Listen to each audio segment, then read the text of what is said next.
Ma'am अखोई अमुकान अखोई मयूमदा लाए आई माइसे नेग्लेक्ट तौबिरो याम थीरे आइसु खांगे याम वाले हंदकी थबक मैम कोई टेम दने अदो सरेंग अम थोंगे तौरी अदुगा रौ तावरगा थोंबा अमगा अदु थोंगे तौरीबको अदो मैम आई मथंग मथंग उच्चरके थोंबा थाक मैम दो याम हावरनी ngasiदी अदो मैम आई उच्चरके रौ तावदो सिलाइरे रौ जे कोई लोकल की रौ दुने दगी रौ सिना ताव थों तौदोने सोंदा मचल मैम से सिलाइरे मैम दगी सरेंग सिना सोमदा ले सिना सरेंग ने सरेंग से किलो 1 मखाई मुक ताई से हावरनी थोंदरके मैम खांगसे तौरगा हाव इधर मैम सोमदना अगुबी की कोई मामो से एक्सरसाइज का तो करा संगे जी साव याद बना कोई बहुत सोम सा ना मया का फेंग ना ले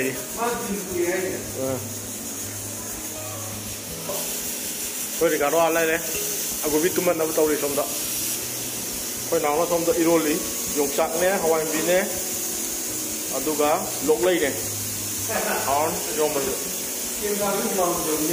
याय मामा हाउ सारे में मुझे बता हाथ तो ये बता सामने ये बता का खाना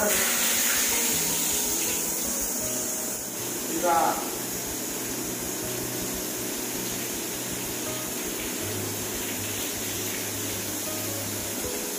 अदुगा किलो सनम जे हाफ तो याद याद ने तो सिंग का हाफ के सिंग का सनम जे का हाफ के हाफ तो जो तो आई हाफ के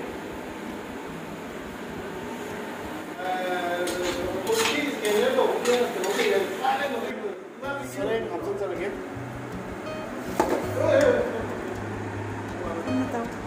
मालेदा गोस्टी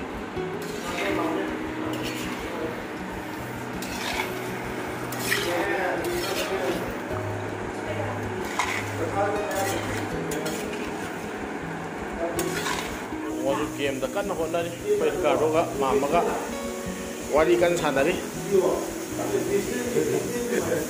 फेन का थागत करे मामा सागला माले मामा फेन की थाग रे फेन मगा फमदा करे कई वा लोम बलोय तो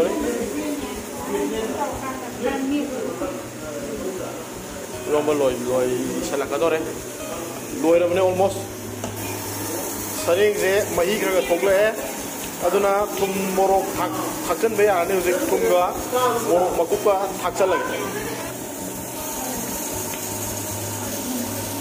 तुम थाकचा लगे मैं वहीं तो जान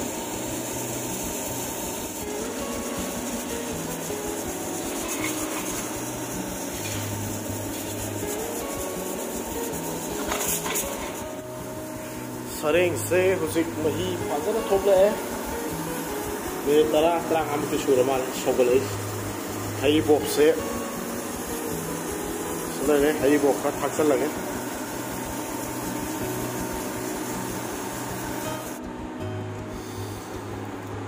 सरेंग से मैं आम हुसिक लोशल की तांजा यावरे हवाई ट्रक हापचल लगे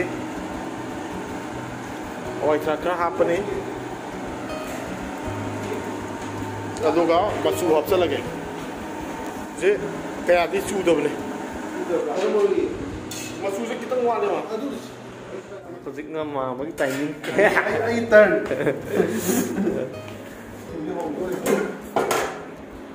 ऐसा आदर थोंगरानी चलो थोंगानी मां चाक बजे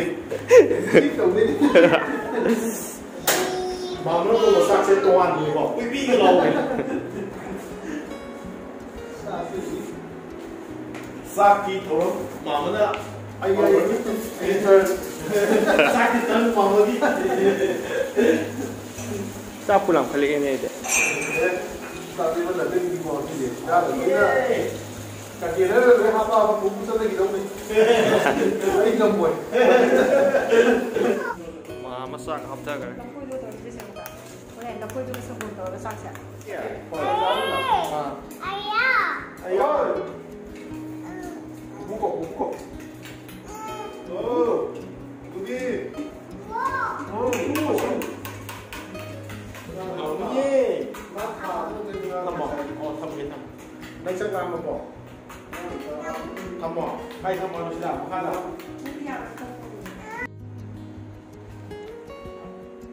Ising hela po mama.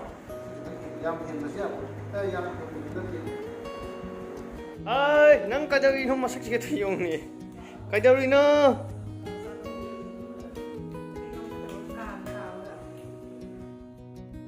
Kayingin na.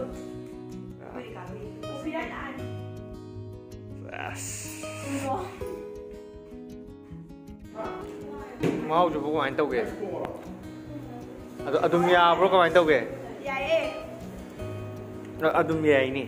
Adum ya.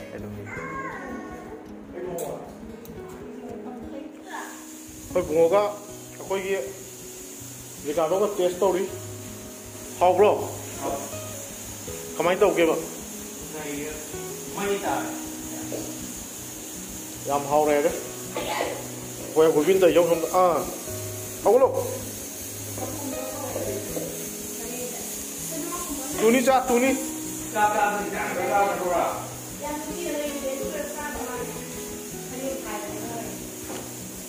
Sarang cái sarang ini pilih kan eh. Kami humi mari ni sudah. Sarang siapa? Tam dok. Sarang sẽ lùi đấy mấy em. Anh nói gì ngã xong rồi lấy ba. Tao cũng không thong ok. Sarang thong bớt lùi đấy mấy em. Xin á ngã tao có thong mà này xin lùi sẽ lấy. Dùng một tát lagi.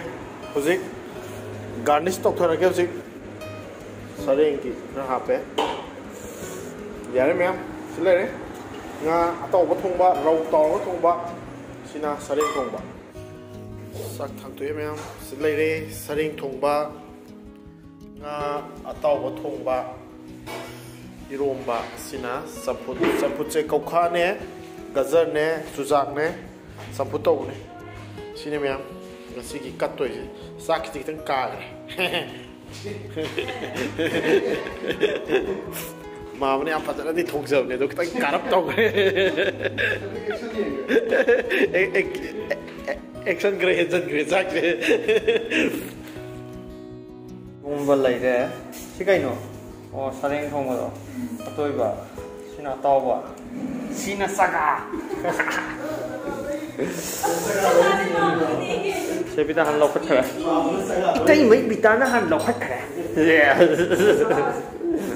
sao vậy cái sarang sao luôn à sai à hao rồi hả xin nhé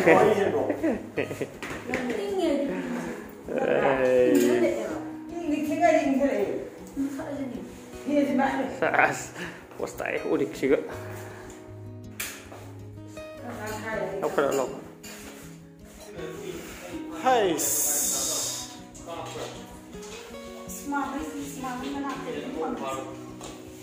Come on. Ai xong đó.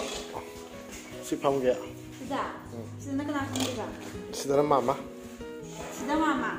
Oh. Xin nó mama. À, nanti mama đó nanti. Mama cái opposite side lại hello. Ma'am, khôi ki hojik sa ba hau ga to re hojik ma'am se khôi Ricardo jing ak set haru re. Ngak tum re.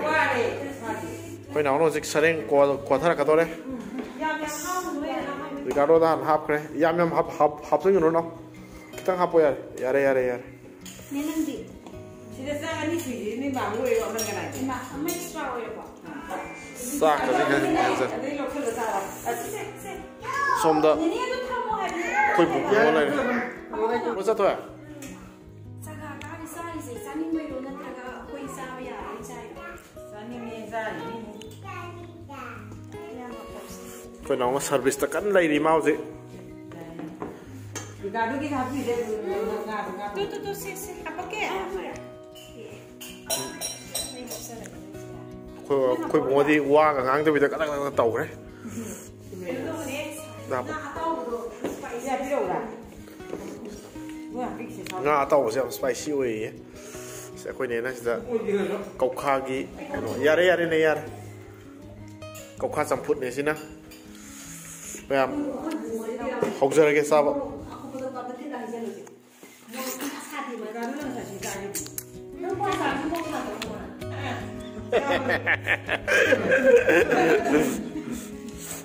Mama say how was it something han how re ha ai da dia ka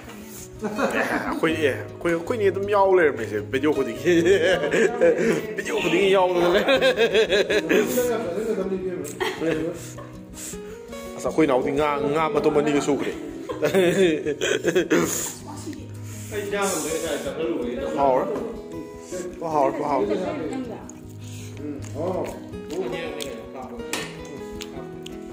Vậy thì cá nó rút liệp thế. Đọc sao lắm mà mới sắc sao không tìm đi của mẹ em gì không là cái đây là dịch tầm tầm đó bị cấm không của từng em này gì đây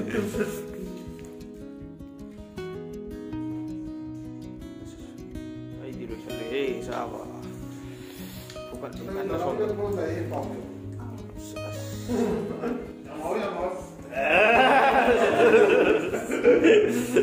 Xin hầu gì anh ạ bây giờ mình thấy cái quần này thì nó hầu hầu em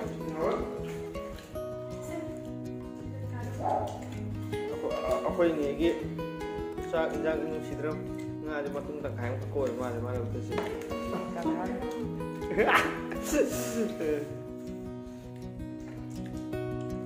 thì cả lúc mà các nằm cái con đó ở phụ cận gì không?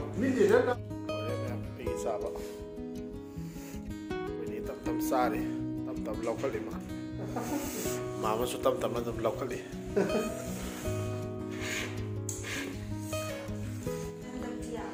Mà sắc cái quá tổng mà tâm xa đấy, yam vì thế đang say sắc thôi. Asa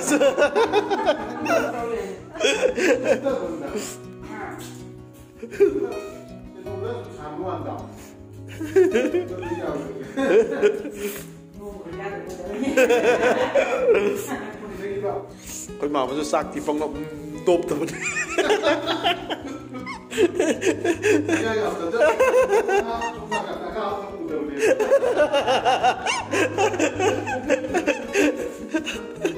Không đúng là xuống mông thực hiện lên cái thôi. Không em nhầm thì sao đâu.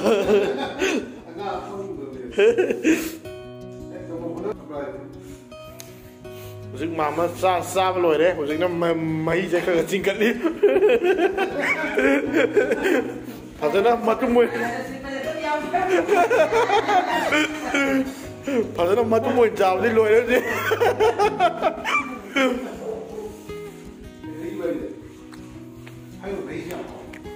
Mấy hầu này nào, cái nào, mà. Mà này. Mấy đứa với cá đâu giàu này. Thì mà cứ đi sai một sao à. Sampai sumi sana pak. Bubu isi ngapain dra? Happy kon happy ha mấy em. Mấy em có về rồi. Kiang happy no. Làm mẫu hung. Wah, sidi. Sampai sudah dia apa? Sarang yam nè mà.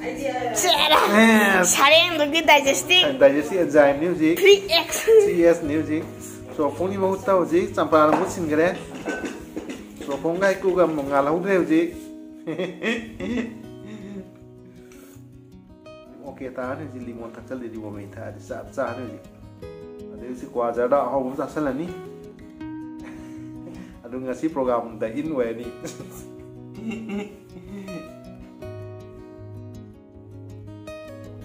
Bukan yang saya itu. Kowba sanu kowba cái giờ đó cái anh sao thì gì? Đang nó sang bây giờ đấy, giờ này giờ đấy gì?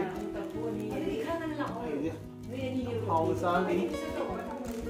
Ta mấy ta mà tung đó. Qua sang đấy. Qua sang hậu đấy. Ôi gì thôi à? Program mấy cái nào chứ? Thôi program rồi đấy. Hay không có tao sẽ cô. Program begins tomorrow. Agak bandung situ tunggu deh. Ay maning the cameraman ini nak.